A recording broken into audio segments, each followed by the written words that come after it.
सांसद को थप्पड़ मारने वाली ये दलित बेटी कौन है? सच जानकर आप भी सोच में पड़ जाएंगे। पूरे देश में मचा हड़कंप जब एक लड़की ने सांसद को सरेआम जड़ दिया थप्पड़। दलित बेटी ने सांसद को क्यों मारा? एक थप्पड़ ने खोल दी पूरे सिस्टम की पोल। एक थप्पड़ और पूरा देश हिल गया। संसद की दीवारों से लेकर सोशल मीडिया तक हर जगह सिर्फ एक ही सवाल, ये दलित बेटी कौन है? उसने आखिर ऐसा क्यों किया? क्या यह गुस्सा किसी एक नेता पर था या पूरे सिस्टम पर? आइए जानते हैं आज की सबसे बड़ी, सबसे चौंकाने वाली खबर। वाराणसी के लंका चौराहे पर दर्जनों कैमरों की निगरानी में एक जनसभा चल रही थी। मंच पर थे सांसद श्रीकांत पांडे। 3 बार से संसद पहुंचने वाले बीपीजी नेता। भीड़ में नारेबाजी हो रही थी, लेकिन सब कुछ सामान्य लग रहा था। अचानक एक कैमरे की लड़की मंच की तरफ भागी। सुरक्षाकर्मी चौंक गए, लेकिन इससे पहले कि कोई उसे रोक पाता, थप्पड़। पूरा मंच सन्न। कैमरे रिकॉर्ड कर रहे थे। सांसद के गाल पर वो तमाचा अब देश भर की स्क्रीन पर था। पुलिस ने तुरंत उस लड़की को पकड़ लिया। नाम पूछा, कविता भील। 2 साल की एक दलित छात्रा, बनारस हिंदू यूनिवर्सिटी में पढ़ती थी। राजनीति शास्त्र की छात्रा, चुपचाप पढ़ने वाली लेकिन अंदर से ज्वालामुखी। पुलिस थाने में उसने एक ही बात दोहराई, उसने मेरी माँ का अपमान किया था, मेरी जाति का मजाक उड़ाया था। कविता उत्तर प्रदेश के चंदौली जिले की रहने वाली है। उसके पिता मजदूरी करते थे, माँ आंगनबाड़ी में सहायिका। कविता ने पढ़ाई में हमेशा टॉप किया, लेकिन गांव में एक बात हमेशा उसके खिलाफ थी, उसकी जाति।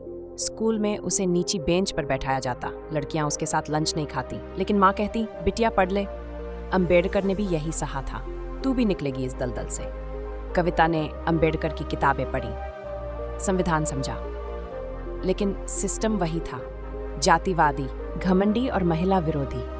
कुछ महीने पहले सांसद श्रीकांत पांडे का एक बयान वायरल हुआ था, नीच जातियों को ज्यादा छूट देने से देश का नुकसान होता है।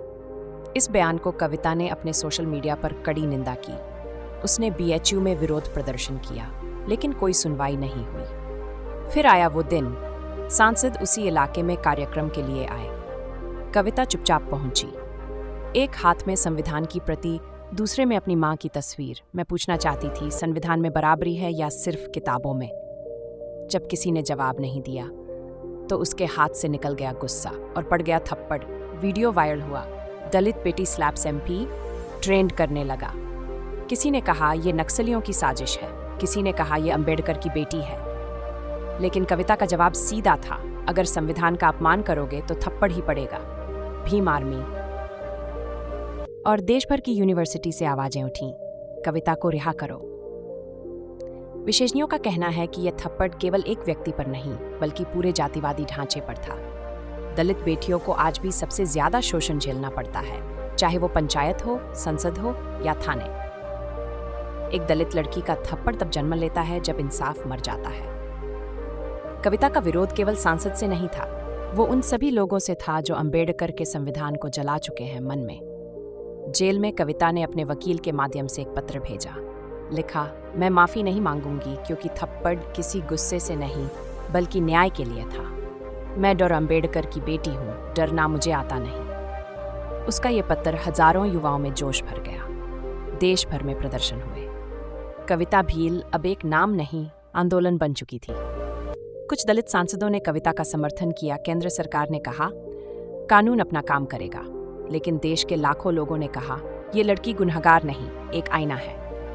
आज कविता जमानत पर बाहर है, केस अब भी चल रहा है, लेकिन वो पीछे हटने को तैयार नहीं। मुझे जेल में डालो या गोली मारो, मैं चुप नहीं बैठूंगी। मेरे साथ हजारों बेटियां हैं जो अब संविधान की ताकत से जवाब देंगी। तो अब सवाल ये है, क्या दलितों की बेटियों को आवाज उठाने का हक नहीं है? क्या थप्पड़ एक अपराध है या समाज को झकझोरने का आखिरी हथियार? अगर अंबेडकर आज होते तो क्या वो कविता को गुनहगार मानते या देश का नायक? अगर आप चाहते हैं कि कविता भील की आवाज दबे नहीं, इस वीडियो को शेयर करें, कमेंट में अपना समर्थन जरूर लिखें। मैं कविता भील के साथ हूं। और हाँ, अंबेडकर जन मोर्चा ऑफिशियल को अभी सब्सक्राइब करें, क्योंकि यहाँ हर दलित की आवाज गूंजती है। लेकिन क्या आप जानते हैं कि कविता का जीवन इससे पहले भी एक बड़े अत्याचार से गुजरा था?